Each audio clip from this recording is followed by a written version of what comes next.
सो दोस्तों welcome to money stocks. तो इस वीडियो के अंदर हम लोग बात करने वाले हैं मल्टीपल स्टॉक्स के बारे में। लेकिन चलिए सबसे पहले हम लोग बात करेंगे केपीआईटी के बारे में। तो केपीआईटी का अगर आप दोस्तों परफॉर्मेंस देखोगे तो ऑलमोस्ट हमें 2.5% की गिरावट केपीआईटी इस कंपनी के अंदर नजर आ चुकी है।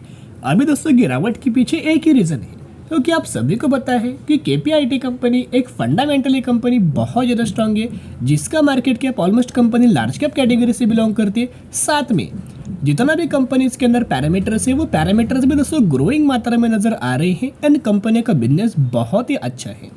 तो गिरावट होने का रीज़न क्या है? मार्केट का अगर आपने आज के दिन का परफॉर्मेंस देखा होगा तो ऑलमोस्ट हमें मार्केट के अंदर दोस्तों वॉलेटिल हमें परफॉर्मेंस नजर आया एंड थोड़ा बहुत गिरावट वाला परफॉर्मेंस हमें मार्केट के अंदर नजर आया। तो जब भी दोस्तों मार्केट वॉलेटिल वे में हमें दोस्तों परफॉर्म करता है, उस समय होता क्या है कि मैक्सिमम अच्छी कंपनी जो होती है, फंडामेंटली कंपनी स्ट्रांग होता है, उन कंपनीज के अंदर दोस्तों गिरावट के अंदर हमें क्लोजिंग नजर आता है।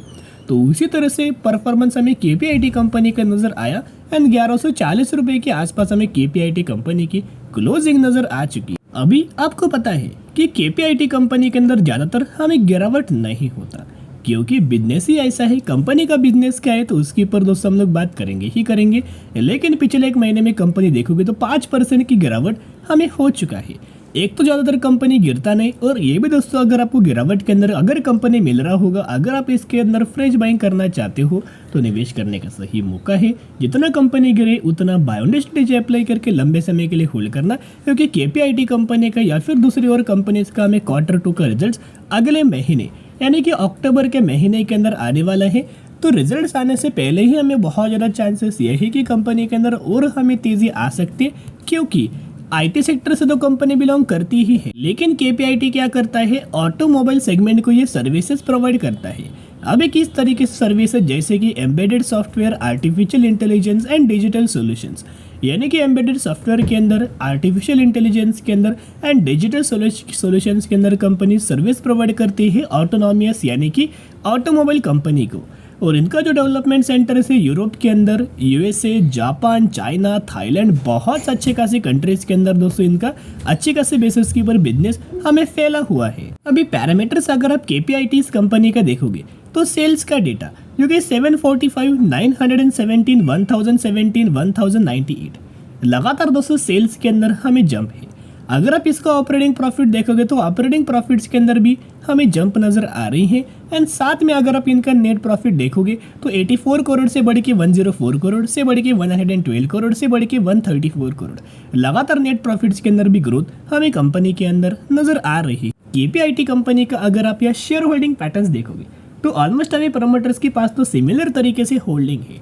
लेकिन दोस्तों बहुत अच्छी खबर क्या है कि अगर इसके अंदर अगर आप एफआईएस का डेटा देखोगे तो पहले एफआईएस के पास ऑलमोस्ट हमें 16% का स्टेक था, वो बढ़ा के 20% का स्टेक किया, वो बढ़ा के 23% का स्टेक किया, वो बढ़ा के 26% का स्टेक किया। लगातार दोस्तों एफआईएस की शानदार तरीके से खरीदारी हमें केपीआईटी कंपनी के अंदर नजर आ रही है। डीआईएस के पास 12% का स्टेक है, और जितना स्टेक पब्लिक ने बेचा है उतना स्टेक दोस्तों एफआईएस ने, डीआईएस ने लगातार खरीदारी किया है। आप सभी को दोस्तों पता होगा जब भी हमें जब भी पब्लिक ने माल बेचा है तभी उस कंपनी के अंदर दोस्तों एफआईएस की, डीआईएस की खरीदारी नजर आई है। अगर पब्लिक माल बेचता है एंड एफआईएस, डीआईएस लगातार खरीदारी करता है, उसी महीने के अंदर, उसी क्वार्टर के अंदर अगर आप देखोगे तो वो कंपनी के अंदर तेजी आना स्टार्ट होता है। उसके पीछे का रीजन एक ही है कि जब भी पब्लिक अपना पेशेंस खो के माल बेचने लगता है तभी कंपनी के अंदर हमें लगातार दोस्तों रैली आता है। ये आप सभी को बताओगे कि जब आप माल बेचेंगे तभी उन कंपनीज के अंदर हमें रैली आएगा। तो जो लोगों के पास पेशेंस नहीं है उन लोगों के लिए स्टॉक मार्केट बिल्कुल भी नहीं है, और वो लोग बिल्कुल भी स्टॉक मार्केट के अंदर ना आए, क्योंकि अच्छी कंपनी हमेशा रिटर्न देता ही देता है, सिर्फ आपके पास पेशेंस होना चाहिए। अभी हम बात करेंगे इन्फोसिस के बारे में, जहां 1.5% की गिरावट हमें आज के दिन इन्फोसिस के अंदर नजर आया एंड 1490 रुपए के आसपास हमें फाइनली क्लोज हो चुका है। अभी देखिएगा कल के दिन हमने इन्फोसिस एंड विप्रो के बारे में डिस्कस किया, उसके अंदर हमें जैसे कि बताया कि इन्फोसिस लिमिटेड ईडीआर नाम से जो कंपनी है हमें NYSE के अंदर लिस्टेड है, न्यूयॉर्क स्टॉक एक्सचेंज के अंदर, नैस्डैक के अंदर। तो उस कंपनी के अंदर ऑलमोस्ट हमें 2.5% का गिरावट नजर आया हुआ था, और कल ही के दिन हमने डिस्कस किया था आज के दिन हमें इन्फोसिस कंपनी के अंदर गिरावट आ सकता है, विप्रो के अंदर गिरावट आ सकता है। तो जितना कंपनी गिरे उतना निवेश करने का सही मौका होगा। अभी देखिएगा एकदम फ्रेश अपडेट्स के बारे में दोस्तों हम लोग बात कर, जहाँ 11 मिनट आगे ये अपडेट्स हमें नजर आ चुका है। देखिएगा revenue growth of few large IT companies to recover in financial year 2025। तो चलिए रिपोर्ट के अंदर दोस्तों क्या दिया गया है, चलिए रिपोर्ट के बारे में हम लोग बात कर लेते हैं। Several large Indian information technology service companies are expected to show a recovery in revenues growth to between 9 to 10% in financial year 2025 from up to estimated 4 to 5% in financial year 2024।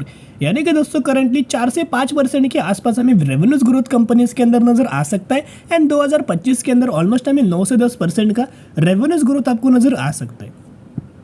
This is due to the scaling up a large contract signed recently in strong pipeline for cost reduction and improvement in discretionary spending according to report। यानी कि जो Kotak equities के द्वारा जो report हमें नज़र आया हुआ है, उस रिपोर्ट के अंदर दोस्तों ये मेंशन किया गया है कि फाइनेंशियल ईयर 2024 के अंदर 4 से 5% की रेवेन्यूज ग्रोथ नज़र आ सकती है, as well as 2025 financial year के अंदर ऑलमोस्ट हमें 9 से 10% के आसपास रेवेन्यूज ग्रोथ नज़र आ सकती है। और ये ग्रोथ किस वजह से, किस वजह से दोस्तों ग्रोथ आ सकती है, क्योंकि कंपनी ने बहुत बड़े बड़े कॉन्ट्रैक्ट्स हमें कंपनियों को मिला हुआ है। जैसे कि इन्फोसिस को दोस्तों रिसेंटली $1.5 बिलियन का बहुत बड़ा कॉन्ट्रैक्ट मिला हुआ था AI से रिलेटेड, यानी कि आर्टिफिशियल इंटेलिजेंस से रिलेटेड। और ये जो कॉन्ट्रैक्ट है ऑलमोस्ट हमें 15 सालों के दोस्तों कॉन्ट्रैक्ट ये होने वाला है। फिर TCS कंपनी के भी अंदर पार्टनरशिप नजर आया हुआ था, जिसके अंदर ऑलमोस्ट $1 बिलियन का बहुत बड़े पार्टनरशिप नजर आई थी। TCS की जैगुआर लैंड रोवर के साथ हमें पार्टनरशिप नजर आई थी।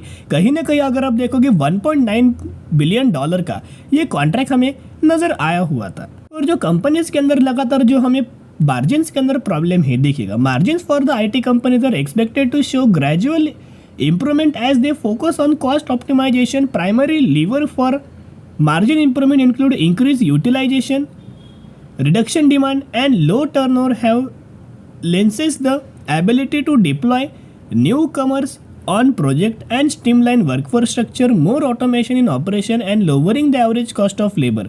तो करंट बेसिस की पर हो क्या रहा है कि जो दोस्तों कंपनी का जो एक डेटा भी आया था कल के दिन अपडेट्स हमने बात किया था कि जो नए फ्रेशर्स को जो कंपनी हायर लगातार कर रहा था, इस साल ऑलमोस्ट 30% लेस हमें हायरिंग होने वाला है। तो जिसका भी बेनिफिट हमें कंपनियों को मार्जिन्स को इंप्रूव करने के लिए बहुत सारी चीज़ें होने वाली हैं। और जो हर एक लोगों को लगातार दोस्तों जो सैलरी हाइक्स लगातार मिलता है, अभी सभी लोगों को सैलरी हाइक्स नहीं मिलने वाली। जो स्किल्ड एम्प्लॉयज है वो सच में कैपेबल है, उन्हीं लोगों को दोस्तों ये ऑलमोस्ट हमें सैलरी हाइक्स मिलने वाले हैं। तो जिसका ओवरऑल बेसिस के ऊपर बेनिफिट हमें इन IT कंपनीज के अंदर नजर आ सकता है। तो जिसकी वजह से सभी चीज़ों का बेनिफिट हमें इन्फोसिस या फिर IT कंपनीज को बहुत ही जल्द आपको नजर आ सकता है। अभी ये जो Q2 का जो रिजल्ट्स आने वाला है इन कंपनीज का बहुत ज़्यादा इंपॉर्ट होने वाला है। अगर ये कंपनी थोड़ा सा भी दोस्तों अगर अच्छा परफॉर्म करेगी as per the Q1 result, उससे भी अगर अच्छा कंपनी परफॉर्म करता है तो बहुत ही जल्द कंपनी अपना लाइफ टाइम वाला हाई लेवल्स की पर दोस्तों अचीव कर सकता है। तो देखिएगा टेक्निकल चार्ट अगर आप देखोगे तो इंपॉर्टेंट इन्फोसिस के लिए एक रजिस्ट्रेशन वाला लेवल है 1500 रुपये के आसपास। कहीं ना कहीं लगातार दोस्तों कंपनी के अंदर तेजी था, तो कुछ दिन यहाँ कंपनी रुक सकता है, कंसोलिडेट कर सकता है और फिर कंपनी के अंदर रैली आ सकता है। तो सेल करने की दोस्तों कोई जरूरत नहीं है। और सबसे पहले टारगेट आपको इस कंपनी का 1800 रुपये के आसपास नजर आएगा। और एक बार कंपनी लेवल्स को ब्रेक करता है, फिर कंपनी का जो 1953 रुपये का जो लाइफ टाइम वाला हाई है वो लेवल्स कंपनी जल्दी ब्रेक करके 2000 से भी ऊपर कंपनी नया अपना लाइफ टाइम वाला है क्रिएट कर सकते। बायोंड स्ट्रेटेजी अप्लाई करके इन्फोसिस जैसे कंपनी के अंदर गिरावट के अंदर खरीदारी कर सकते हो। अभी हम बात करेंगे जेलसोल इंजीनियरिंग लिमिटेड के बारे में। 1862 रुपये के आसपास ट्रेड करें, मैक्सिमम के अंदर 34% का रिटर्न शेयर होल्डर्स के बना के दे चुकी है। 2400 करोड़ का मार्केट कैप, यानी कि ये कंपनी एक हमें स्मॉल कैप कैटेगरी से बिलोंग करता है। और इस कंपनी के अंदर दोस्तों अनाउंसमेंट था कि कंपनी ने 2:1 रेशियो का बोनस अनाउंस किया हुआ है। एक के बदले आपको 2 शेयर इस कंपनी के मिलेंगे एंड एग्जीक्यूशन के बाद 3 शेयर हो जाएंगे। इसी रेशियो के अंदर कंपनी बोनस के बेनिफिट देने वाला था। अच्छी कंपनी है, डिसेंट कंपनी है, लेकिन निवेश करने से पहले स्टडी करना, एनालिसिस करना, उसके बाद निवेश करने की कोशिश करना। चलिए आज के लिए इतना। अगर आपको वीडियो पसंद है जरूर वीडियो को लाइक एंड चैनल को सब्सक्राइब कर सकते हो।